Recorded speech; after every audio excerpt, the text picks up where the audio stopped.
Camera والے جو دوسری دنیا میں چلے گئے انہیں بیدار کیا جائے. شیخ ہمارے بیچ.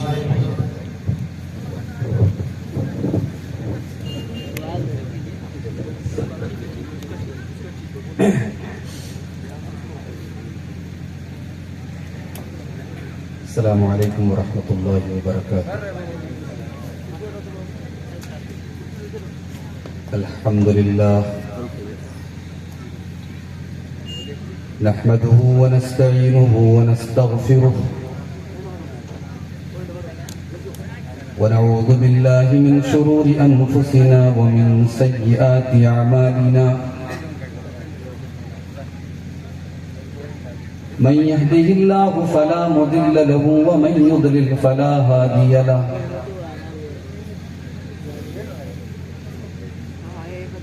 وأشهد أن لا إله إلا الله وحده لا شريك له وأشهد أن محمدا عبده ورسوله يا أيها الذين آمنوا اتقوا الله حق تقاته ولا تموتن إلا وأنتم مسلمون يا أيها الناس اتقوا ربكم الذي خلقكم من نفس واحدة وخلق منها زوجها وبث منهما رجالا كثيرا ونساء واتقوا الله الذي تساءلون به والأرحام إن الله كان عليكم رقيبا يا أيها الذين آمنوا اتقوا الله وقولوا قولا سديدا يصلح لكم أعمالكم ويغفر لكم ذنوبكم ومن يطع الله ورسوله فقد فاز فوزا عظيما. أما بعد فإن خير الحديث كتاب الله وخير الهدي هدي محمد صلى الله عليه وسلم وشر الأمور محدثاتها وكل محدثة بدعة وكل بدعة ضلالة وكل ضلالة في النار. أعوذ بالله من الشيطان الرجيم. بسم الله الرحمن الرحيم. إنما المؤمنون الذين إذا ذكر الله وجلت قلوبهم وإذا تليت عليهم آياته زادتهم إيمانا وعلى ربهم يتوكلون. صدر محترم، معزز علماء کرام، محترم بزرگوں، نوجوان ساتھیوں، پردہ نشین ماں اور بہنوں، پیارے بچوں،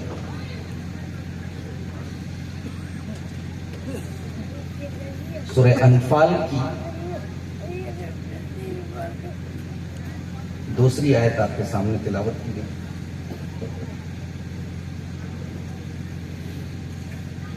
اس آیت کریمہ میں اللہ تعالیٰ نے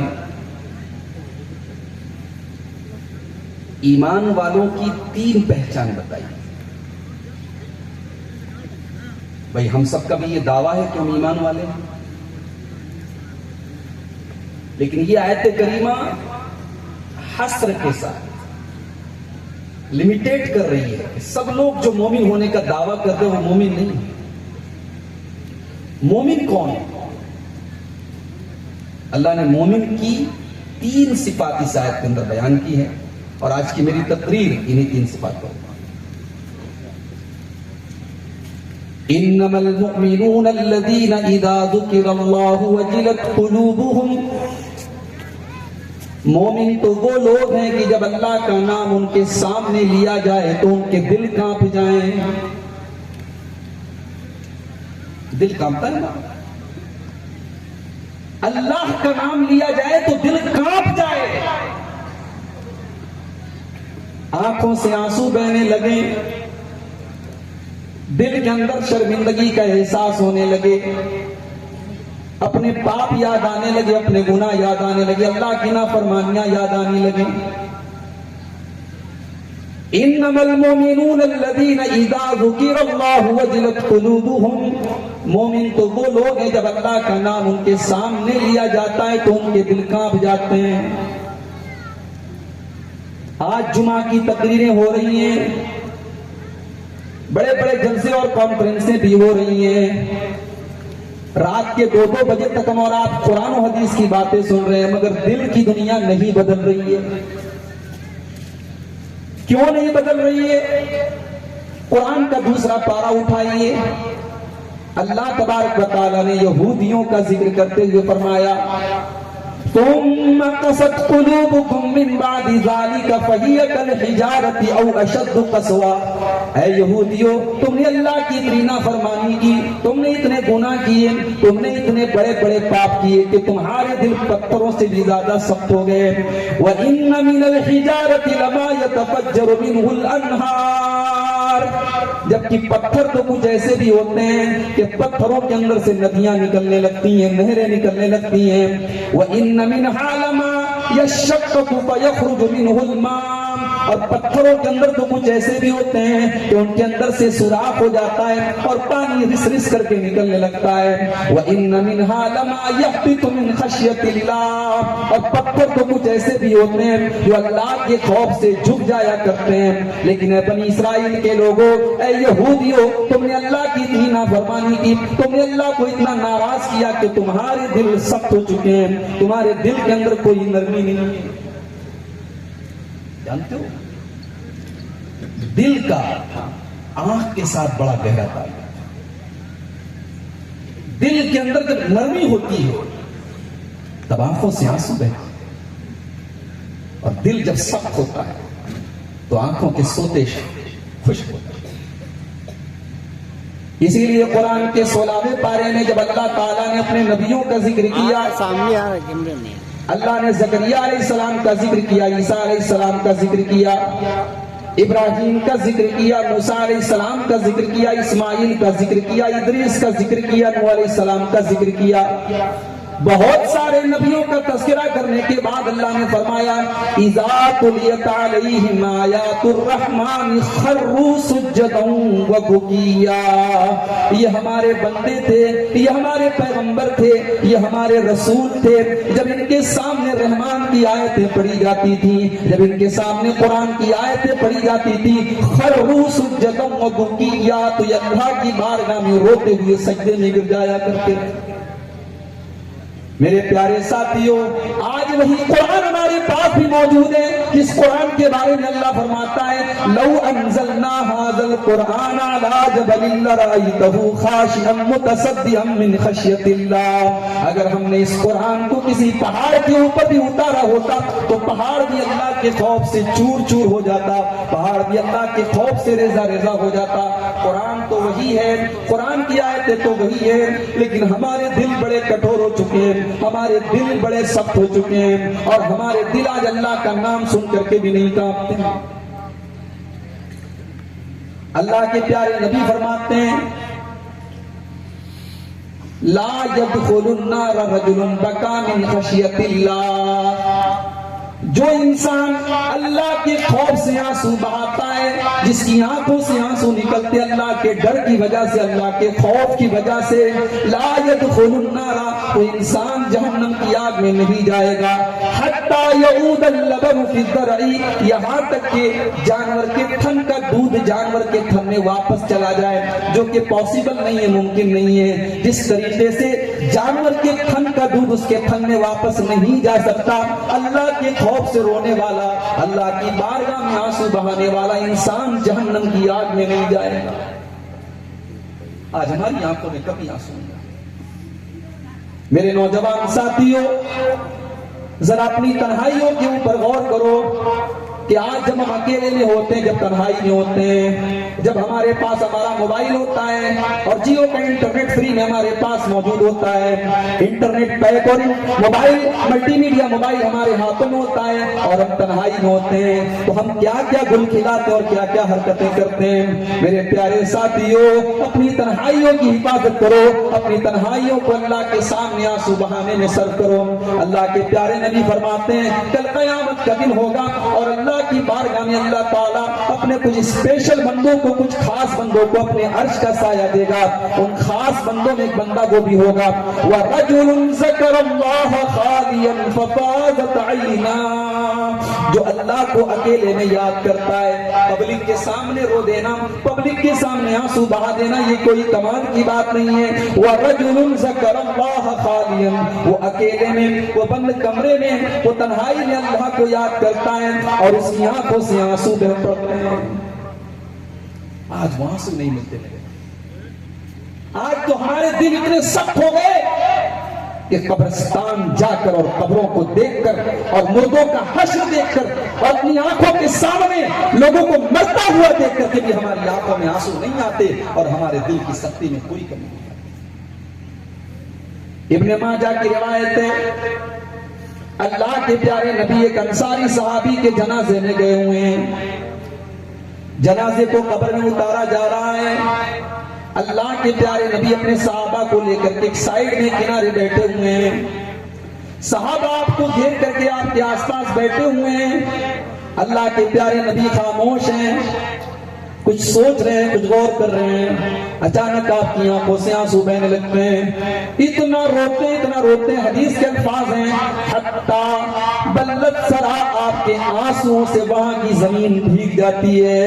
اس کے بعد آپ اس قبر کی طرف اشارہ کر کے فرماتے ہیں لِمِثْلِ هَذَا فَأَعِدُّوا يَا إِخْوَانِي، اے میرے بھائیو، اے میرے صحابہ، اس قبر کی تم تیاری کرو، یہاں تم کو آنا ہے، اس قبر میں تم کو بھی جانا ہے. یہ جو میرے صحابی کے ساتھ ہو رہا ہے کل یہ تمہارے ساتھ بھی ہوگا، کل تمہارا بھی انتقال ہوگا، تمہیں بھی کفنایا جائے گا، تمہیں بھی اس مٹی کے اندر اتارا جائے گا. میرے پیارے ساتھیو، آج تم اتنے کٹھور دل ہو چکے ہیں، اتنے سخت دل ہو چکے ہیں کہ قبرستان میں بیٹھ کر کے بھی شراب پی جا رہی ہے، قبرستان میں بیٹھ کر کے جوا کھیلا جا رہا ہے، قبرستان میں بیٹھ کر کے گالیاں بکی جا رہی ہیں. آج قبرستان میں بھی ہمیں موت یاد نہیں آتی، ہماری آنکھوں سے آنسو نہیں بہتے. اللہ نے فرمایا کہ مومن وہ ہے اس کے سامنے اللہ کا نام لیا جائے تو اس کا دل. دنیا کے معمولی کیمرے لگے ہوتے ہیں اور کیمرہ دیکھ کر کے چور چوری کرنے سے ڈرتا ہے، زناکار زنا سے ڈرتا ہے، غلط کام کرنے والا غلط کام سے ڈرتا ہے، کیونکہ کیمرہ لگا ہوا ہے، کیمرہ ریکارڈنگ کر رہا ہے، ہم پکڑ لیے جائیں گے، ہم گرفتار ہو جائیں گے. وہ لوگوں، یہ تو انسانوں کے بنائے ہوئے کیمرے ہیں، یہ تو انسان کے بنائے ہوئے کیمرے جو خراب بھی ہو سکتے ہیں، جن کا سسٹم فیل بھی ہو سکتا ہے. وہ لوگوں، اللہ کا کیمرہ تو ہم سب کے ساتھ لگا ہوا ہے اور اللہ کا کیمرہ تو ایسا ہے کہ وہ 24 آورس آن ہے، وہ 24 گھنٹے چالو ہے، وہ کبھی بند ہونے والا نہیں ہے. وَإِنَّ عَلَيْكُمْ لَحَافِظِينَ كِرَامًا كَاتِبِينَ يَعْلَمُونَ مَا تَفْعَلُونَ. میرے بندو، ہم نے تمہارے اعمال کو ریکارڈ کرنے کے لیے اپنے کرامن کاتبین کو مقرر کر دیا ہے، وہ تمہاری ایک ایک حرکت کو ریکارڈ کر رہے ہیں. مَا يَلْفِظُ مِنْ قَوْلٍ إِلَّا لَدَيْهِ رَقِيبٌ عَتِيدٌ. میرے بندے، تیری زبان سے جو الفاظ نکلتے ہیں ان الفاظ کو بھی ریکارڈ کیا جا رہا ہے. کل قیامت تیری ساری زندگی کی ریکارڈنگ جب پیش کی جائے گی، میرے بندے تو بتا تیرا کیا حال ہو. انسان ڈرتا نہیں، انسان یہ سوچتا نہیں ہے کہ میں اللہ کو منہ دکھانا ہے، اللہ کے سامنے کھڑے ہوں. جس دن یہ ڈر پیدا ہو جائے گا اس دن کرپشن ختم ہو جائے گا، چوری ختم ہو جائے گی، بے ایمانی ختم ہو جائے گی، جھوٹ ختم ہو جائے گا، بدکاری ختم ہو جائے گی. یہ ڈر جس دن پیدا ہو جائے کہ اللہ کو حساب دینا، اللہ کے سامنے کھڑے. تو پہلی پہچان کیا بتائیے؟ انما المؤمنون الذين اذا ذكر الله وجلت قلوبهم. جب ان کے سامنے اللہ کا نام لیا جاتا ہے تو ان کے دل کانپ جاتے ہیں. دوسری پہچان وَإِذَا تُلِيَتْ عَلَيْهِمْ آيَاتُهُ زَادَتْهُمْ إِيمَانًا. جب ان کے سامنے اللہ کی آیتیں پڑھی جاتی ہیں، جب ان کے سامنے قرآن کی آیتیں پڑھی جاتی ہیں، ان کا ایمان بڑھ جاتا ہے. ہمارا ایمان بڑھتا ہے کیا؟ ہمارے ایمان کا حال تو یہ ہے، حافظ صاحب رمضان میں ایک ایک پارا تراویح پڑھا رہے ہیں، کسی دن انہوں نے 1.5 پارا پڑھا دیا، 2 پارا پڑھا دیا تو ہمارا پارا چڑھنے لگتا ہے. حافظ صاحب آپ نے زیادہ کیوں پڑھا دیا؟ ہمارے قرآن کے ساتھ ہمارے سلوک کا یہ حال ہے کہ ہم نے قرآن کو رٹو طوطے کی طرح بس پڑھ لیا، اپنی لڑکیوں کو پڑھا دیا، نہ قرآن کا معنی سمجھنے کی کوشش کی، نہ قرآن کو کے قریب آنے کی کوشش کی۔ میرے پیارے ساتھیوں، مجھ سے بہت سارے لوگ موبائل نمبر مانگتے ہیں، بہت سارے گروپوں میں میں جڑا ہوا ہوں، کسی نے مجھ کو میسج کیا، کوئی میرا خاص دوست ہے اس نے مجھ کو میسج کیا، بہت سارے گروپوں میں لوگوں نے مجھے ایڈ کیا ہے، واٹس ایپ کے اوپر بہت سارے میسج آتے ہیں، وہ خاص دوست کا میسج میں نہیں پڑھ پایا، 1 مہینہ گزر گیا، 2 مہینہ گزر گیا، کسی موقع سے دوست سے ملاقات، اس نے بڑے غصے میں مجھ سے کہا کہ تو بڑا آدمی بن گیا، تجھے میرا میسج پڑھنے کی فرصت نہیں۔ میں اس کو عذر پیش کر رہا ہوں کہ بھائی میں نے تیرا میسج نہیں دیکھا، لیکن اس کا یہ کہنا ہے کہ جب میں نے تیرے موبائل کے اوپر میسج بھیجا تو نے مجھے وہ میسج کیوں نہیں پڑھا، جبکہ میں تیرا خاص دوست ہوں۔ میرے پیارے ساتھیوں، اپنے دل پر ہاتھ رکھ کر کے بتاؤ کہ یہ قرآن اللہ تعالیٰ کا آخری میسج ہے کہ نہیں ہے، یہ اللہ کا آخری پیغام ہمارے نام ہے کہ نہیں ہے۔ شہر رمضان الذی انزل فیہ القرآن ھدی للناس وبینات من الہدی والفرقان، یہ قرآن رمضان کے مہینے میں اللہ نے اتارا ہے، یہ ھدی للناس، یہ ساری مانوتا کے لیے مارگدرشن کے لیے آیا ہے، ساری مانوتا اور ساری انسانیت کو صحیح راستہ بتانے کے لیے آیا ہے، اور یہ قرآن اللہ نے ہم کو دیا ہے، یہ قرآن ہم کو ملا ہے، یہ اللہ کا میسج ہم کو ملا ہے۔ یہ میسج اس لیے ملا تھا تاکہ اس میسج کو ہم پڑھیں اور اللہ کے بندوں تک پہنچائیں، مگر آج ہمارا حال کیا ہے؟ ہمارا حال تو یہ ہے کہ طاقوں میں سجایا جاتا ہوں، آنکھوں سے لگایا جاتا ہوں، پڑھ پڑھ کے سنایا جاتا ہوں، ہر محفل میں قرآن کا تذکرہ ہوتا ہے، مگر قرآن کو لپیٹ کر کے رکھ دیا جاتا ہے، قرآن کے قریب کوئی نہیں آتا، قرآن کو سمجھنے کی کوئی کوشش نہیں کرتا۔ قرآن تو وہ کتاب ہے، اس کو پڑھا جائے تو انسان کا ایمان بڑھ جاتا ہے، انسان کے ایمان کی چارجنگ بڑھ جاتی ہے۔ آج ہمارے نوجوانوں کو گانا سننے سے فرصت نہیں، وہ قرآن کہاں سے سنیں؟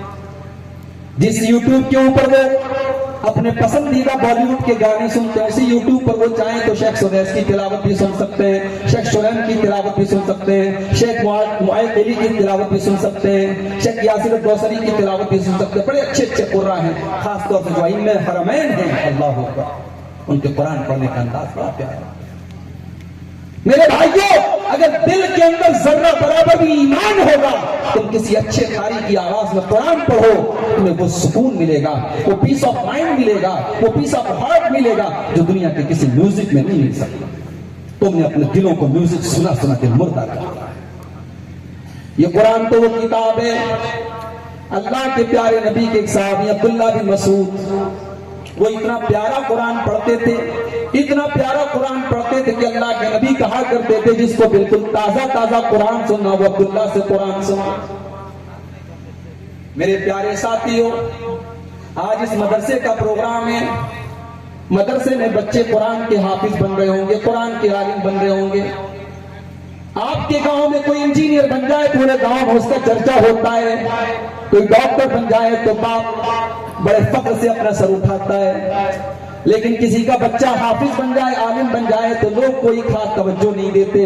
اللہ کی قسم، میں ڈاکٹروں کی توہین نہیں کر رہا ہوں، میں انجینئروں کو انڈر اسٹیمیٹ نہیں کر رہا ہوں، میں وکیلوں کو کمزور نہیں سمجھ رہا ہوں، مگر اللہ کی قسم لاکھوں کروڑوں انجینئر، ڈاکٹر اور وکیل مل کر کے قرآن کے حافظ کے برابر نہیں ہو سکتے۔ اس کو وہ دولت ملی ہے جو اللہ ہر کسی کو نہیں دیتا ہے۔ میرے پیارے ساتھیوں، تمہاری نظر میں انجینئر سب سے بہتر ہوں گے، ڈاکٹر سب سے بہتر ہوں گے، وکیل سب سے بہتر ہوں گے۔ ہماری قوم کو ڈاکٹروں کی بھی ضرورت ہے، ہماری قوم کو انجینئروں کی بھی ضرورت ہے، ہماری قوم کو بڑے بڑے وکیلوں کی بھی ضرورت ہے، مگر میرے پیارے ساتھیوں، جو مقام قرآن کے پڑھانے والے کا ہے وہ کسی اور کا نہیں ہے۔ اللہ کے پیارے نبی فرماتے ہیں خیرکم من تعلم القرآن وعلمہ، تم میں سب سے بہترین انسان وہ جو قرآن کو پڑھے اور پڑھائے، قرآن کو سیکھے اور سکھائے۔ عبداللہ بن مسعود جب قرآن پڑھتے تھے، اللہ اکبر، کتنا پیارا قرآن پڑھتے تھے۔ اللہ کے نبی کہتے تھے کہ جس کو قرآن ایسا سننا ہو جیسے قرآن اترا ہے، بالکل فریش فریش، بالکل تازہ تازہ، وہ عبداللہ بن مسعود کے منہ سے قرآن سنا۔ ایک مرتبہ اللہ کے نبی کہنے لگے عبداللہ اقرا علی القرآن، تم مجھے قرآن پڑھ کے سناؤ۔ عبداللہ کہتے ہیں اللہ کے نبی میں آپ کو قرآن کیسے پڑھ کے سناؤں؟ آپ کے اوپر تو خود قرآن اترا ہے، آپ تو خود قرآن کے پڑھنے پڑھانے والے، میں آپ کو قرآن کیسے پڑھ کے سناؤں؟ آپ نے فرمایا عبداللہ میں تو قرآن پڑھتا ہوں لیکن آج میں تمہارے منہ سے قرآن سننا چاہتا ہوں۔ عبداللہ بن مسعود کہتے ہیں میں سورہ نساء کی تلاوت کرنے لگا، میں قرآن پڑھتا چلا جا رہا ہوں، اللہ کے نبی غور سے سنتے چلے جا رہے ہیں۔ جب میں سورہ نساء کی اس آیت کے اوپر پہنچا فَكَيْفَ إِذَا جِئْنَا مِن كُلِّ أُمَّةٍ بِشَهِيدٍ وَجِئْنَا بِكَ عَلَىٰ هَٰؤُلَاءِ شَهِيدًا، جب میں اس آیت پر پہنچا اللہ اپنے نبی سے فرماتا ہے اے میرے نبی اس وقت آپ کا کیا حال ہوگا جب ہم ہر امت میں سے ایک گواہ لائیں گے، اور اے نبی ہم آپ کی امت کے اوپر آپ کو گواہ بنائیں گے۔ حضرت عبداللہ کہتے ہیں جب میں اس آیت پر پہنچا اللہ کے پیارے نبی کو اپنی ذمہ داری کا احساس ہوا، آپ کو یہ لگا کہ اتنی بڑی ذمہ داری اللہ میرے کندھے پر کل قیامت کے دن ڈالے گا، اپنی پوری امت کے بارے میں مجھے گواہی دینی پڑے گی۔ اللہ کے نبی کی آنکھوں سے آنسوؤں کی جھڑی لگ گئی، اللہ کے نبی رونے لگے اور آپ نے کہا کہ عبداللہ بس کرو، عبداللہ رک جاؤ۔ حضرت عبداللہ کہتے ہیں جب میں نے نظریں اٹھا کے دیکھا فَإِذَا عَيْنَاهُ تَذْرِفَانِ، اللہ کے نبی کی آنکھوں سے آنسو بہ رہے۔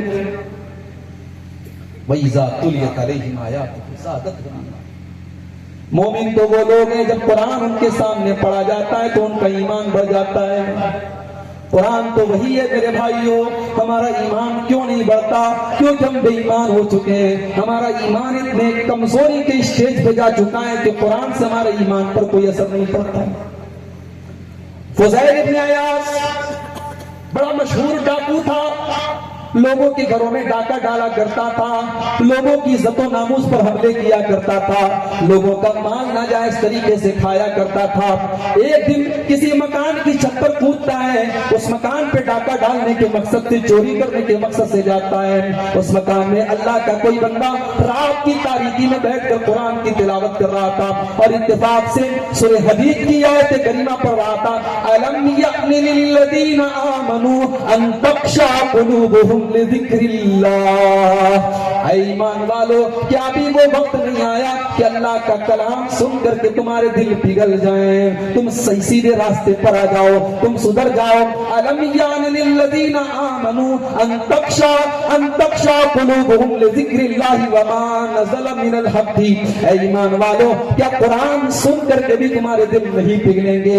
جب یہ آیت کریمہ فضیل ابن عیاض کے کانوں میں پڑی وہ سوچنے لگا اللہ کا بندہ قرآن پڑھ رہا ہے اور مجھے دعوت دے رہا ہے، مجھے حق بنانے کی دعوت دے رہا ہے اور میں ڈاکہ ڈال رہا ہوں۔ اس نے توبہ کر لی، اس نے سچی توبہ کر لی اور ساری زندگی اس نے اپنے آپ کو عبادت کے لیے اور علم کے لیے قربان کر دیا، اور دنیا اس کو ایک بہت بڑے عابد و زاہد کے نام سے جانتی ہے۔ قرآن نے دلوں کی دنیا بدلی ہے میرے ساتھ۔ قرآن وہ کتاب ہے کہ اللہ کے نبی وادی نخلا میں قرآن پڑھ رہے تھے اور جنات کی ایک جماعت گزرتی ہے، جنات کی ایک جماعت گزرتی ہے اور اللہ کے نبی کی زبان سے قرآن کی تلاوت کو سنتی ہے، اور ایک مجلس میں اتنی دیر میں قرآن سن کر کے وہ اللہ کے نبی پر ایمان بھی لے آتے ہیں وہ جنات، اور جا کر کے اپنی قوم کو دعوت بھی دینے لگتے ہیں۔ میرے پیارے ساتھیوں، جس کے دل کی دنیا بدلی ہو قرآن کی ایک مجلس اس کے لیے کافی ہے، اور جس کا دل مر چکا ہو اور جس کا دل مردہ ہو چکا ہو وہ ساری زندگی قرآن سنتا رہے، اس کے دل پر کوئی اثر نہیں ہوتا۔ اللہ نے مومن کی دوسری پہچان بتائی، وَإِذَا تُلِيَتْ عَلَيْهِمْ آيَاتُهُ زَادَتْهُمْ ایمانا، جب ان کے سامنے ہماری آیتیں پڑھی جاتی ہیں تو ان کا ایمان ہے۔ تیسری پہچان وَعَلَىٰ رَبِّهِمْ يَتَوَكَّلُونَ، اور مومن وہ ہوتے ہیں جو اپنے رب کے اوپر بھروسہ کرتے ہیں۔ یہاں مار ڈر اور خوف ہم دل میں بٹھائے ہوئے ہیں، صاحب فلاں کی حکومت آ گئی اب کیا ہوگا، فلاں آ گیا اب کیا ہوگا، فلاں آ گیا اب کیا ہوگا۔ بھئی ہم رب کے اوپر بھروسہ کرتے ہیں، اور جو رب کے اوپر بھروسہ کرتا ہے وہ دنیا والوں سے ڈرتا نہیں۔ اللہ کے پیارے نبی غار ثور میں حضرت ابوبکر صدیق کے ساتھ ہیں، تلاش کرنے والے بالکل غار ثور کے قریب پہنچ چکے ہیں، حضرت ابو بکر صدیق کہتے ہیں کہ اللہ کے نبی لو نظر احدہم تحت قدمیہ لابصرنا، اے اللہ کے نبی اگر انہوں نے ذرا سا نیچے جھانک لیا تو ہمیں دیکھ لیں گے، ہمیں پکڑ لیں گے، ہم گرفتار ہو جائیں گے۔ اے اللہ کے نبی ہم گرفتار ہو جائیں گے، ہم پکڑ دیے جائیں گے۔ اللہ کے نبی فرماتے ہیں ما ظنک باثنین اللہ ثالثہما، اے ابو بکر تم ہم دونوں اکیلے نہیں ہیں، ہمارے ساتھ ایک تیسری ذات اللہ کی، اللہ ہمارے ساتھ ہے، ان اللہ معنا، اللہ ہمارے ساتھ۔ یہ عقیدہ ہے میرے بھائی، اللہ ہمارے ساتھ، یہ ہمارے نبی کا سکھایا ہوا عقیدہ ہے۔ اگر ہم اللہ والے ہیں، اگر ہم توحید پر ہیں، ہم لا الہ الا اللہ پر ہیں، تو ہمیں یہ ایمان رکھنا چاہیے اللہ ہمارے ساتھ۔ اللہ ہمارے ساتھ اس وقت بھی تھا جب ہم 313 تھے اور بدر کے میدان میں 1000 ہمارے ساتھ، اور اللہ کے پیارے نبی 17 رمضان کو بدر کی لڑائی ہوتی ہے، اور 16 رمضان کو رات میں اسی بدر کے میدان میں قبلہ رخ بیٹھ کر اللہ کی بارگاہ میں آنسو بہا رہے ہیں۔ اللہم انجز لی ما وعدتنی، اللہم آتنی ما وعدتنی، اے اللہ تو نے جو وعدہ کیا ہے اپنا وعدہ پورا فرما۔ اے اللہ اللہم ان تہلک ہذہ العصابۃ لن تعبد فی الارض، اے اللہ اگر یہ مٹھی بھر لوگ اگر آج ہلاک ہو گئے اور مٹا دیے گئے تو اللہ پھر روئے زمین پر تیرا نام لینے والا کوئی نہ ہوگا۔ یہ 313 میرا کیپٹل ہے، میرا سرمایہ ہے، میری پونجی ہے، اے اللہ تو ان کی حفاظت کرنا۔ اے اللہ اگر یہ مٹ گئے تو تیرا نام کون لے گا، پھر لا الہ الا اللہ کون پڑھے گا۔ اللہ کے نبی دعا کرتے چلے جا رہے ہیں، روتے چلے جا رہے ہیں۔ ابو بکر صدیق آتے ہیں اور پیچھے سے اللہ کے نبی کو چمٹ جاتے ہیں اور کہتے ہیں کفاک مناشدتک ربک، مناشدتک ربک، اے اللہ کے نبی بس کیجئے، آپ کا رب آپ کو مایوس نہیں کرے گا۔ آپ نے اپنے رب سے دعا مانگ لی، آپ کا رب آپ کی دعا ضرور قبول کرے گا۔ اور بدر کی لڑائی میں اللہ نے فرشتوں کو بھیجا اور 313 مسلمان 1000 دشمنوں پر غالب آئے۔ میرے پیارے ساتھیوں وہ ایمان آج ہمارے جان کے اندر بھی۔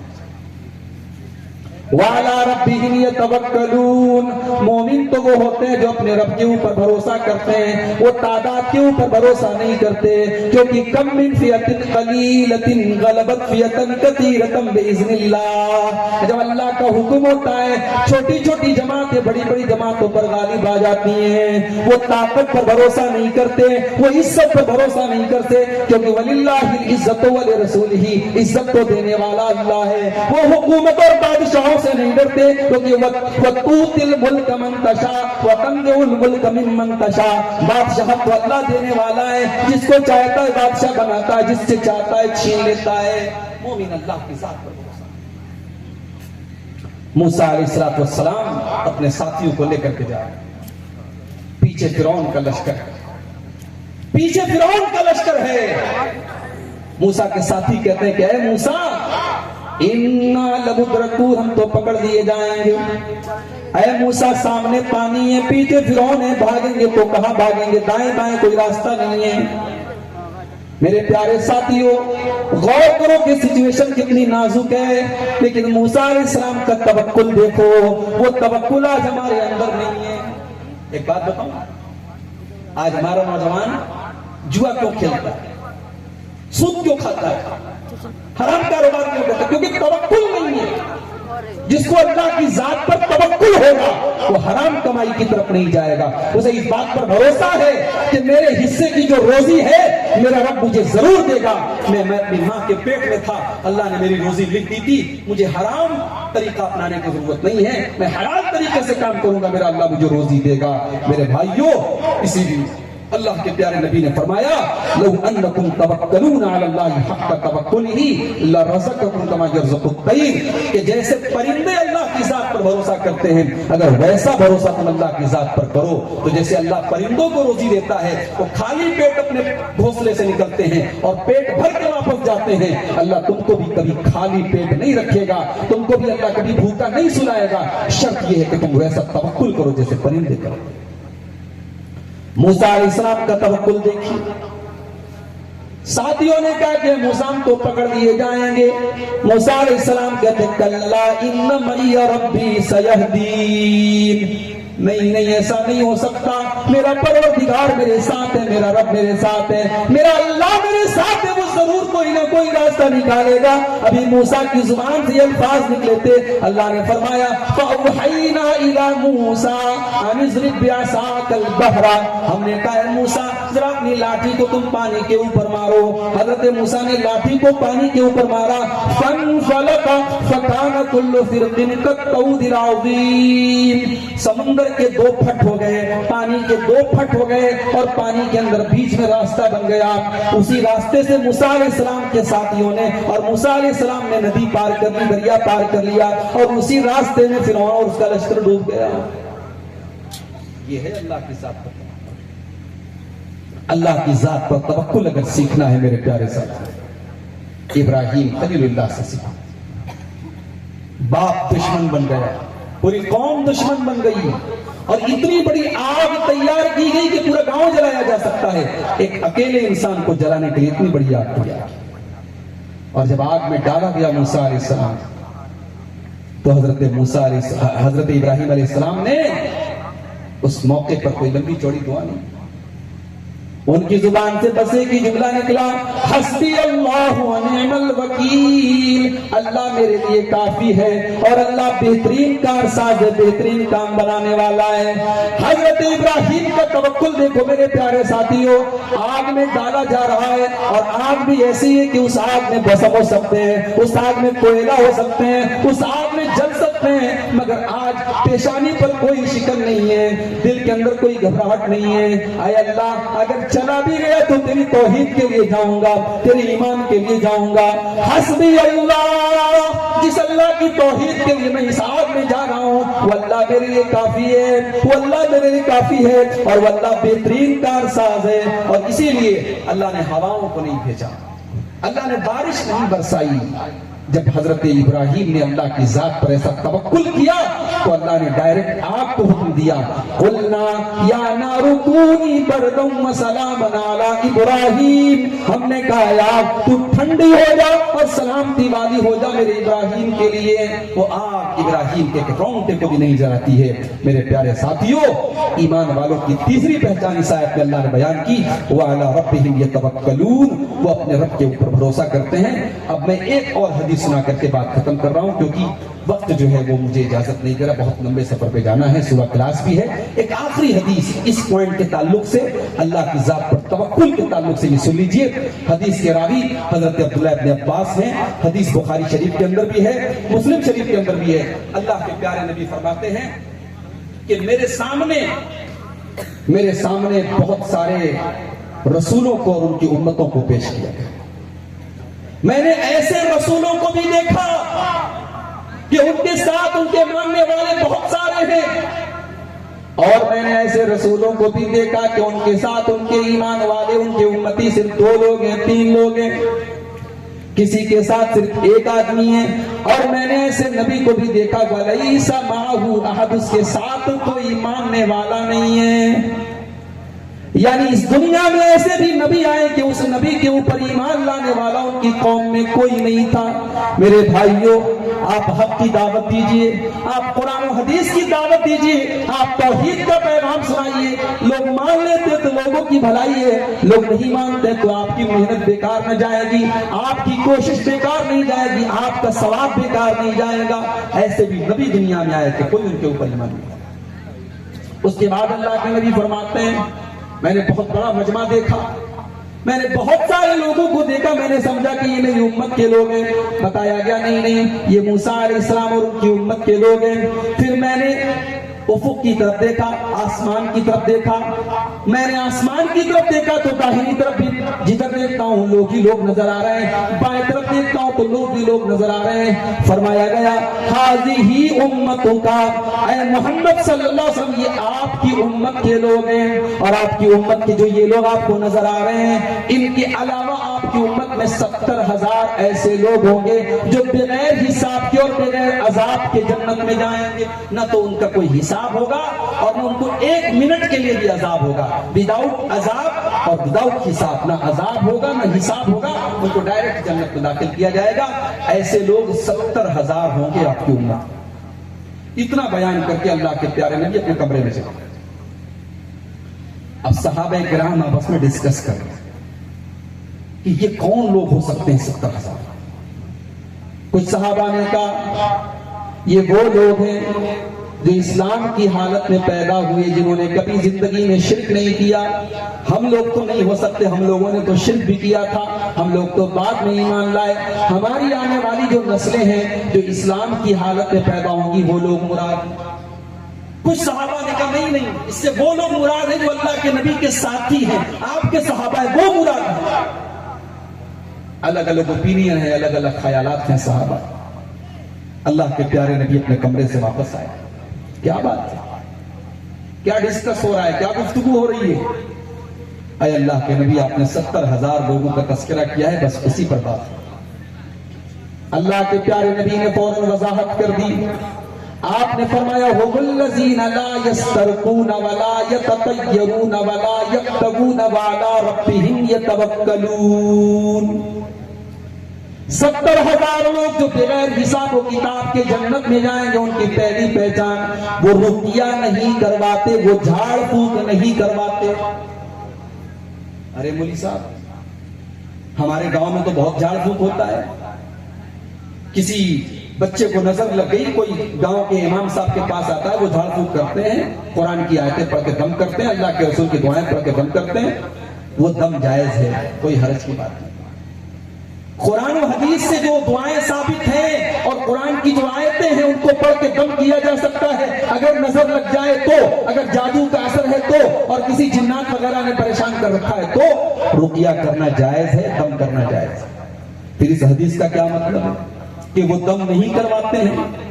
اس حدیث کا مطلب یہ ہے جب آپ امام صاحب سے دم کروائیں گے، حافظ جی سے دم کروائیں گے، اگرچہ حافظ جی کا آپ کے بچے کو دم کرنا جائز ہے، حافظ جی کو کوئی گناہ نہیں، آپ کو کوئی گناہ نہیں، لیکن آپ اگر اپنے آپ کو اس لائق بنائیں کہ آپ کا بچہ اگر بیمار ہے تو آپ خود اپنے بچے کو دم کر دیں، آپ نبی کی دعاؤں کو یاد کریں، آپ قرآن کی آیتوں کو یاد کریں، آپ صبح شام کے اذکار کی پابندی کریں، آپ باوضو رہا کریں، آپ متقی رہیں، آپ کو کسی اور سے دم کروانے کی ضرورت نہ پڑے، تو یہ تقویٰ کا اعلیٰ گریڈ ہے، یہ توکل کا اعلیٰ درجہ ہے۔ اور یہی اس حدیث میں مراد ہے کہ 70,000 لوگ جو بغیر حساب و کتاب کے جنت میں جائیں گے، وہ کسی اور سے دم نہیں کرواتے، تو خود اس لائق ہوتے ہیں کہ وہ اپنے اوپر دم کرتے ہیں۔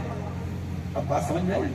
لا یسترقون، 70,000 لوگ وہ ہیں جو بغیر، جو رقیہ نہیں کرواتے، جو جادو نہیں کرتے۔ اور بعض علماء نے کہا کہ اس حدیث کا مطلب یہ بھی ہو سکتا ہے کہ وہ غیر شرعی قرآن و حدیث کے خلاف والا جو رقیہ ہوتا ہے، یہ بہت سارے، ابھی آج میرے پاس واٹس ایپ پر ایک صاحب کا کال آیا اور میسج آیا کہ مولوی صاحب ایک عورت ہے، اس کا شوہر اس کو مانتا نہیں ہے اور بہت پریشان کرتا ہے، تو اس عورت کو کسی نے بتایا کہ میں تجھ کو ایک دعا لکھ کے دے رہا ہوں، اس کو کسی پیڑ پہ لٹکا دو یا اس کو جلا دو۔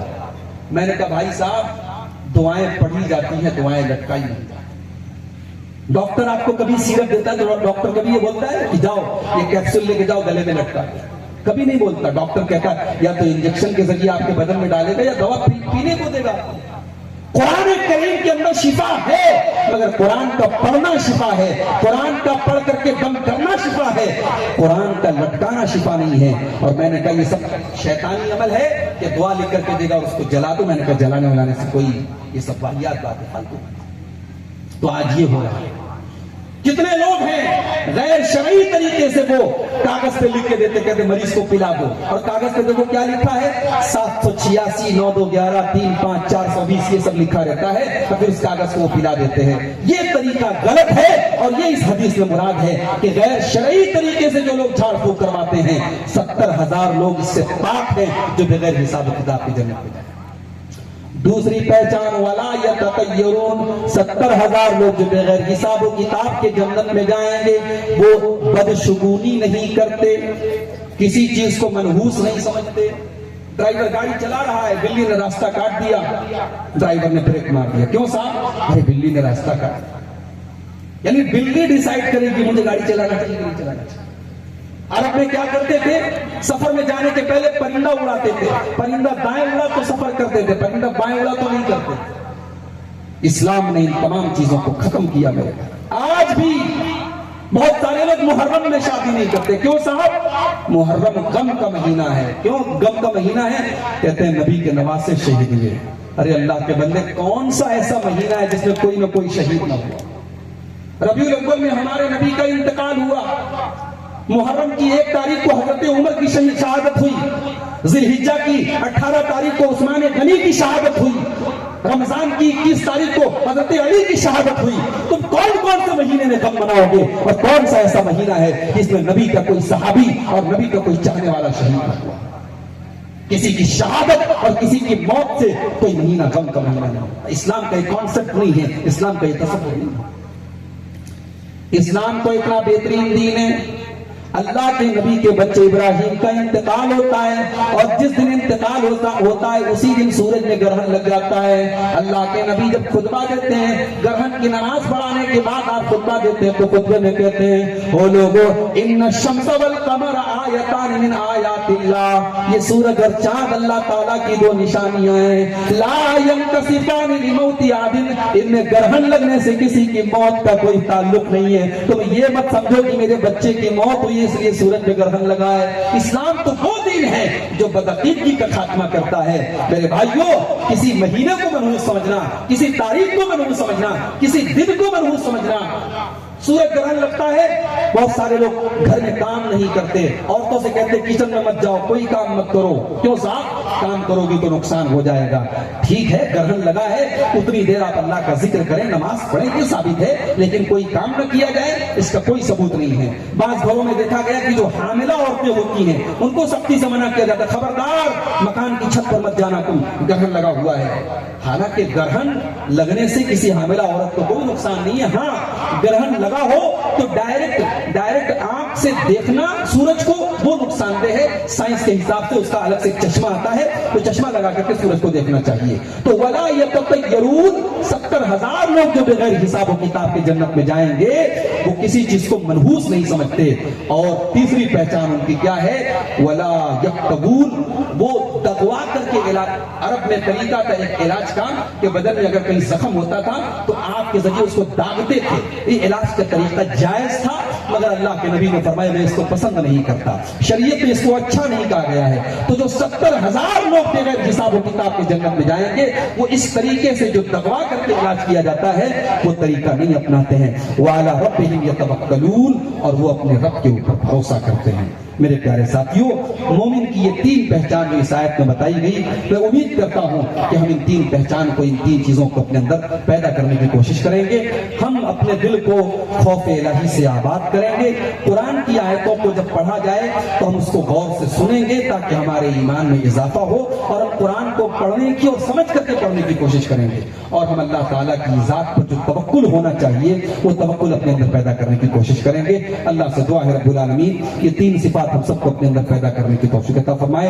ہم میں سے جو لوگ بیمار ہیں اللہ ان کو شفا کاملہ عاجل عطا فرمائے. جو روزی روٹی سے پریشان ہیں اللہ ان کے کاروبار میں برکت نصیب فرمائے. اللہ جب تک ہم سب کو دنیا میں زندہ رکھے، اسلام پر زندہ رکھے، ہمارا خاتمہ ایمان پر ہو. آمین. وآخر دعوانا الحمدللہ رب العالمین. والسلام علیکم ورحمۃ اللہ.